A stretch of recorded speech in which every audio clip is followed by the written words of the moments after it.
Les trolls incarnent la détermination farouche de la vie à croître et à prospérer en dépit de tout obstacle. C'est comme ça que ce bouquin met en avant les trolls et je trouve ça super cool parce que déjà les trolls c'est une créature que j'aime beaucoup. C'est des grands machins verts qu'on a vu partout et tout le temps dans notre vie et en plus de tout ça, ils ont leur facteur régénérateur qui font penser à Deadpool mais surtout qui peuvent rendre un boss un peu piquant pour des aventuriers débutants. Si vos joueurs n'ont pas trop l'habitude des GDR, c'est un super boss d'entrée. Ça leur permet de découvrir quelques mécaniques, le fait que ben oui il se régénère, oui avec du feu ça l'empêche de se régénérer.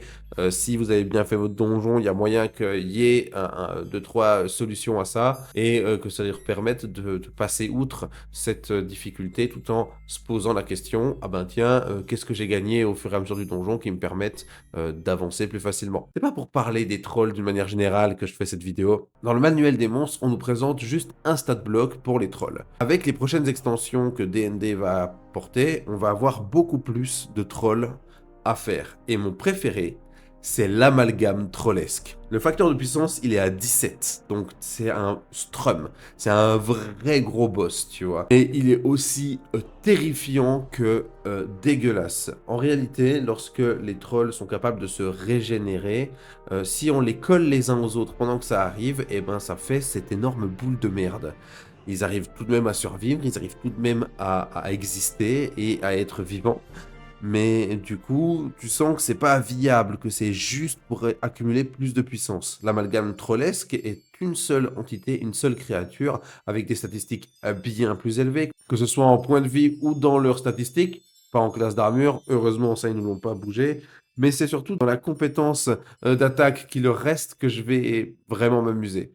On va y arriver dans quelques petites minutes, d'abord on va aborder un ou deux autres sujets. La régénération est un peu augmentée, forcément, c'est censé être bien plus fort, donc c'est normal que ce soit augmenté en termes de régène.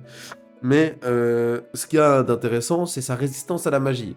Alors, plein de créatures sont résistantes à la magie, il n'y a aucun problème avec ça, mais dans le cas de l'amalgame trollesque, la résistance à la magie, elle est couplée avec ce qu'il appelle une résistance légendaire. 3 fois par jour, l'amalgame trollesque peut décider de tricher.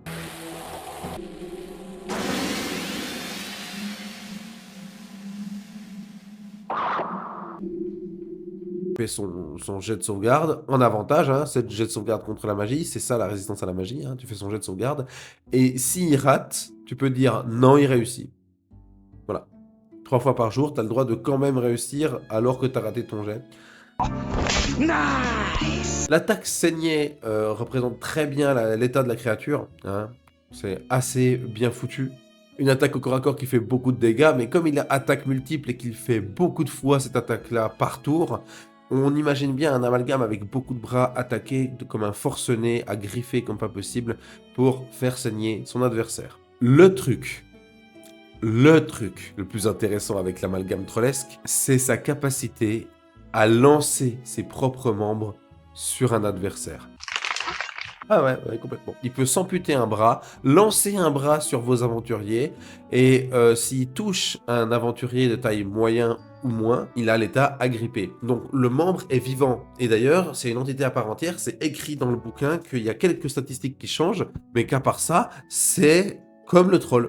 C'est comme l'amalgame trollesque. Il a que 45 HP, il a beaucoup moins de dégâts, bien sûr. Il a une vitesse qui est réduite de moitié par rapport à l'amalgame trollesque, mais c'est vachement intéressant de se dire que tu peux amener un boss à lancer un membre tous les tours, et du coup à créer sa propre petite armée qui encercle en plus tes aventuriers. Je trouve ça super marrant, et surtout ça permet de faire affronter un amalgame trollesque à des aventuriers même expérimentés. C'est toujours un petit défi d'avoir des petits bonshommes qui viennent en plus, même si ces bonshommes ressemblent à rien. J'avais pas remarqué une autre subtilité qui est notée dans ce bouquin, qui est absolument incroyable. Si le membre jeté n'est pas détruit dans les 24 heures, il faut lancer un D12. Si on tombe sur 12, le membre en question devient un troll. Il se régénère complètement et crée un troll. C'est génial.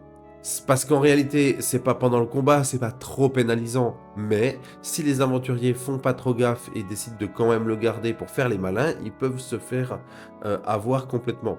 Si c'est à l'entrée d'un donjon et qu'ils passent en disant c'est bon, c'est terminé, on est niveau 20, on peut passer à la suite, et ben pour chacun des membres, on lance un D12 discrètement au bout de quelques salles dans le donjon, et on regarde combien de trolls vont finir par les pourchasser. C'est évident qu'ils apparaîtront alors dans une situation où il faudrait vraiment pas qu'ils apparaissent, mais c'est là que ça devient marrant. Voilà pour l'amalgame trollesque, qui est une créature que j'adore, que je trouve vraiment kiffante, et qui est pas forcément facile à mettre en place, parce que avec son facteur de puissance aussi élevé, il n'y a pas beaucoup de caste d'aventuriers qui arrivent à ce stade d'une aventure. Donc, un peu frustrant. Il y a toujours quand même quelques moyens d'arriver à faire affronter ce genre de créatures à vos aventuriers, notamment des alliés très puissants, des situations de campagne qui amènent ça, une armée qui va attaquer un truc, un détachement militaire ou autre chose, qui amènerait vos aventuriers à se confronter en groupe avec des personnages non joueurs à des menaces qui sont bien trop effrayantes pour eux seuls. C'est déjà la fin de la vidéo, merci d'avoir suivi,